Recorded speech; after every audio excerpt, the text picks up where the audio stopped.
Okay, pakinggan po natin ito mga kababayan ha. Ito po yung kay Koy. Nagsalita po si nanay. Ito po. Tayo nasa biyahe ha. Nahuli na yung dalawang gunman. Anong masasabi mo, Nay? Nagpapasalamat pa ako kay Major Ibasco na Hoy, shoutout Major Ibasco. I love you, Major Ibasco ha.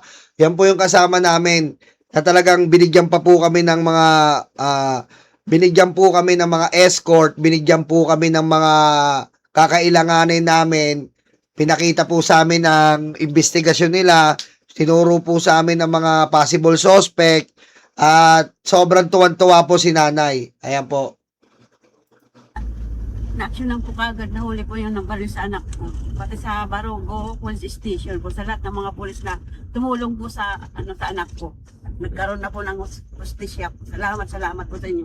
Medyo mahaba pa yung build-up nitong case na to at ongoing pa po ito, Nay. Nay, tanong ko lang, nung nalaman mo na huli na yung dalawang gunman, ano ang naramdaman mo? Ang gumaan ng pakiramdam ko dati ang Pekin yan.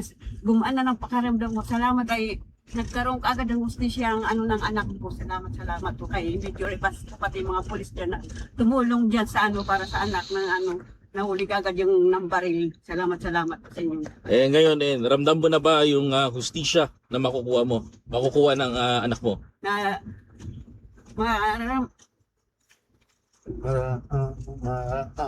magana sa looping ko na makamit ang justisya ng anak ko. magana sa salubing ko kasi nakamit na po ang justisya yung nambaril sa anak ko. Ngayon, ano masabi mo kay sa ating PNP chief na si General PNP Chief Nartates? Kung ano yung improvement? Kasi for the past few days, this is the biggest improvement kasi binacktrack talaga ng ating mga kapulisan kung saan nandoon yung itong mga suspect na to from Cavite and from Pampanga. So I think na-recover na rin yung ginamit na baril dito. Nay, ano masabi mo sa ating PNP chief kasi talagang tinutukan to even the Secretary Remulla. Nagpapasalamat po ako kay Major Ibasco nga Kay Kier, sa ating PNP chief, Nay. sa atin PNP chief pati yung mga mga kapulisan po nga mabilisan action po nahuli po agad yung nambaril po sa anak. Saka mabuhay po sa pamunuan po ng ating Pangulong Bongbong Marcos na pinakilos lahat ng mga kapulisan.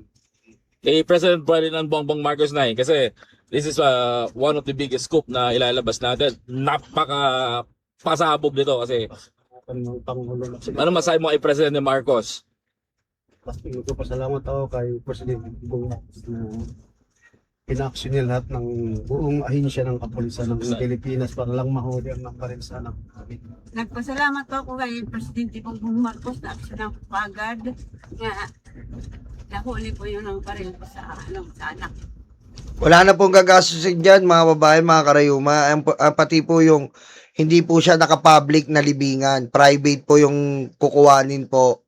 Private po yung kukuhanin ni Mima na paghihimlayan niya po sa sementeryo. Private. Yun po ang binigay din po kay nanay. Nay, mag-ingat ka palagi ha.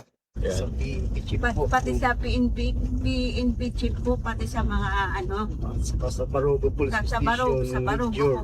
Barogo Police Station, pati si Major Ibasco po. Na lahat. Madali po actionan po yung nanohuli. Nay, ito, may tatanong si most important na itatanong ko sa'yo. Pag nakaharap mo na to mga hayop na to, ano mo nang gagawin?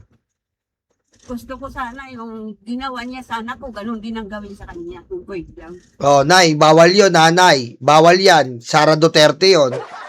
Bawal yan, Nay. Aray ko. Koy, sabihan mo yan. Bawal yun, Koy. Koy!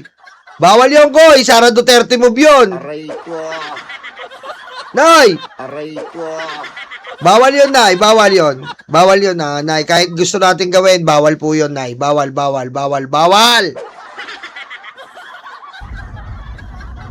Kasi di talagang ang damdamin mo, Nay. Kasi masakit sa damdam, masakit sa kalooban ko yung ginawa niya sa anak ko. Hindi yan parang hayop ang gawa niya. Hindi tao yun. Wala siyang awa. Tao rin siya. Dapat kung ano, pagbayaran niya ginawa niya. Kung anong ginawa niya sa anak ko, ganun din ang gawin sa kanya. Yun ang gusto ko mangyari. Nay, relax! Bawal yun! Ipagkabalo natin sa batas! Bawal! Aray ko. Pag! O yan, maraming salamat na ipuputulin na kita dyan ha. Putulin na dyan. Oh, yan po si nanay, mga kababayan. Ayan po ang update kay Mima. Ayan po, pinapakita ko lang po sa inyo yung mga memories namin ni Mima. And ayan nga po yung update na nasa Samar na po sila at nasa bahay na po sila ni Mima. Ito po, pakinggan natin to sa GMA. Arestado ang 2 suspect sa pagpatay sa pro-Marcos vlogger na si Mima Alicia. Ayon sa mga polis, tuloy ang investigasyon dahil sa impormasyong posibleng may ibang sangkot sa pagpaplano at pagkakasa ng krimen. Saksi, si Marie Zumal.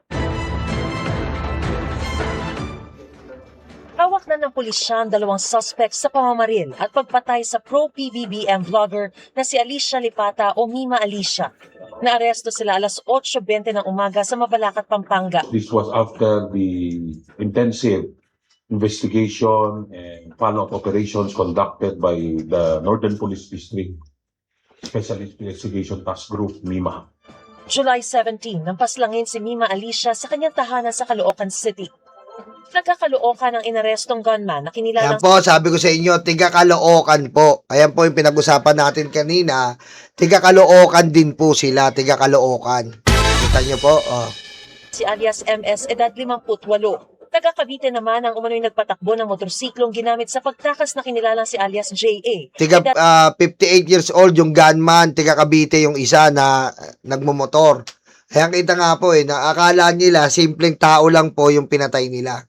At 48. Sila na po mismo yung dalawang nakita natin na nung if you were able to watch kung may mga ng mga ibang video, sila na po mismo yung salarin. Sila na yung mismo may gawa na sinasabi ng witness natin na dalawang nakamotor na huminto po at pumatay kay alias Mima. Kasong murder, paglabag sa Section 28 ng Republic Act 10591 o ang Comprehensive Firearms and Ammunition Regulation Act at paglabag sa Republic Act 9516 kaugnay ng pag-iingat at pagmamayari ng mga paputok o explosives. Ang mga kasong isinampalaban sa 2 suspect na in-inquest na ngayong hapon. Na-recover sa mga suspect ang 2 granada, isang 9mm pistol at isang kalibre 45 baril. Ang huli ang pinaniniwala ang ginamit sa pagpatay sa biktima. Nadakip man, nilinaw ng pulisya na tuloy ang investigasyon dahil sa impormasyong posibleng may ibang sangkot sa pagplano at pagkakasa ng krimen.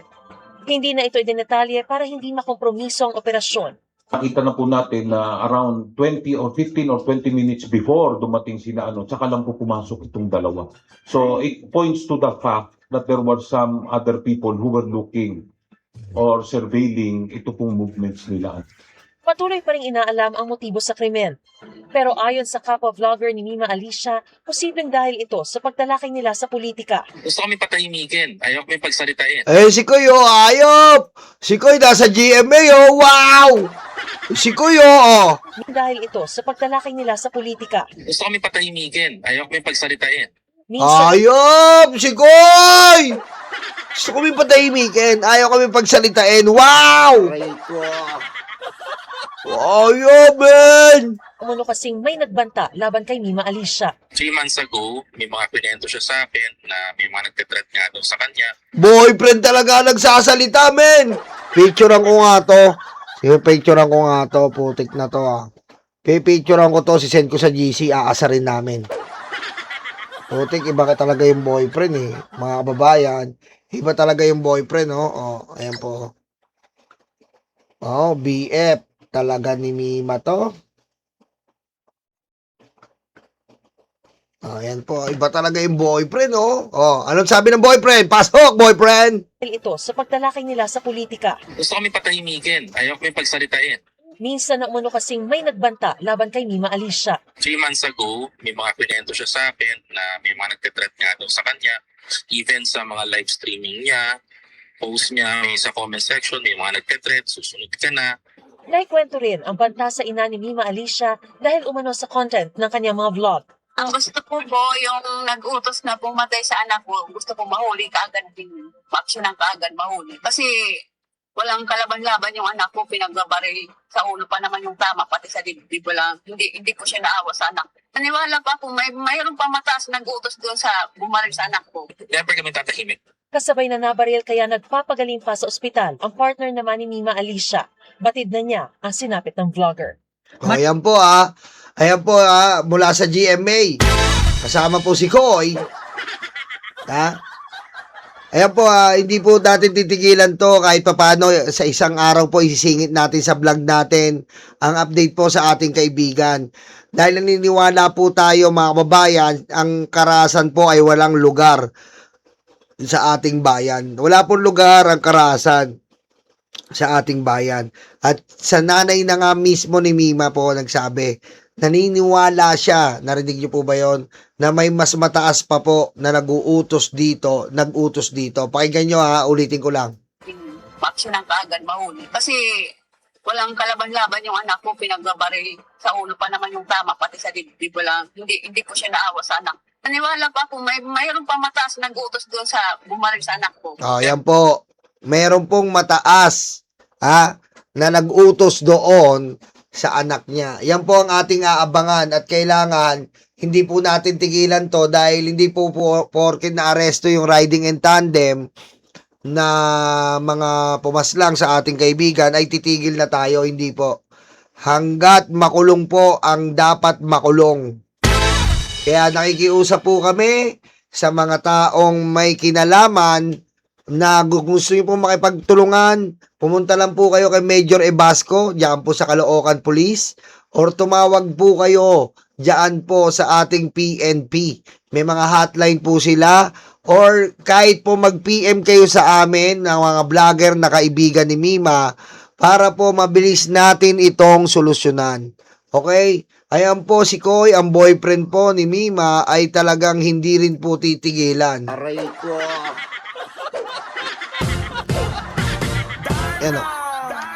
Ayan po, mga babayan, gusto ko pasalamatan talaga kayo kasi po, umaapaw po ang suporta nyo at pagmamahal sa aming kaibigan at makakaasa po kayo na susuklian po namin ito ng paghahatid po ng katotohanan at paghahatid po ng totoong mga issue at balita na nangyayari po dito po sa ating bansa. At bilang spokesperson po, aray ko. Okay? At ako po ang spokesperson ng Lipata family. Aray ko. Okay? I'm Yolo, the spokesperson of the Lipata family. I'd like to thank all of you for the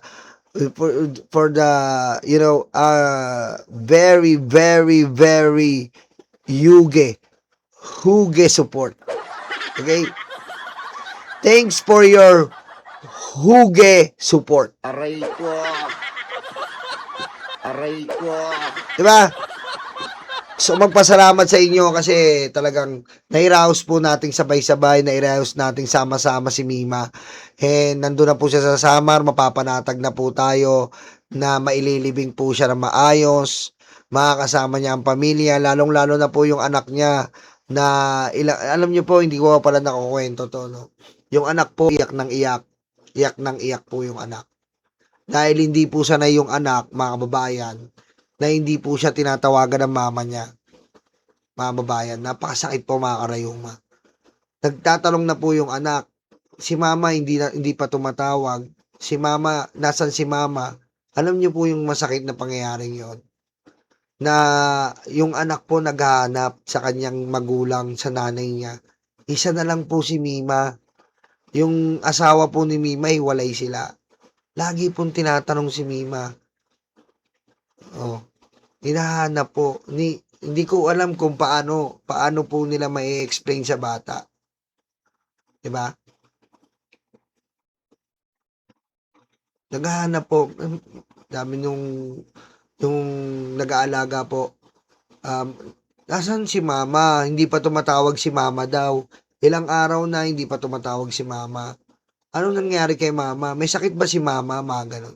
Hindi po nila. At kaya po, ang problema, ito na nga po, ay dinala na doon malaman po natin, pa-update po tayo kung ano po magiging ayun, pag nakita po ng anak na napakasakit pong pangyayari yun. Di ba? Napakasakit mawalan po ng isang nanay po ang isang anak. Lalong-lalo na po yun nung 4 years old. Grabe. 4 years old na lalaki po. Kaya mga babayan, maraming salamat po at magkita po tayo susunod na lang, magla-live po tayo mamaya. Maraming salamat po. I love you so much mga karayuma. Mga minamahal ni Mima. I love you mga minamahal ni Mima. Huwag kayo mag-alala mga minamahal. Hindi po natin tutulugan to, hindi po natin hihinto to. Tuloy po ang laban natin hanggang sa dulo para sa ating kaibigan. Maraming salamat po mga kababayan.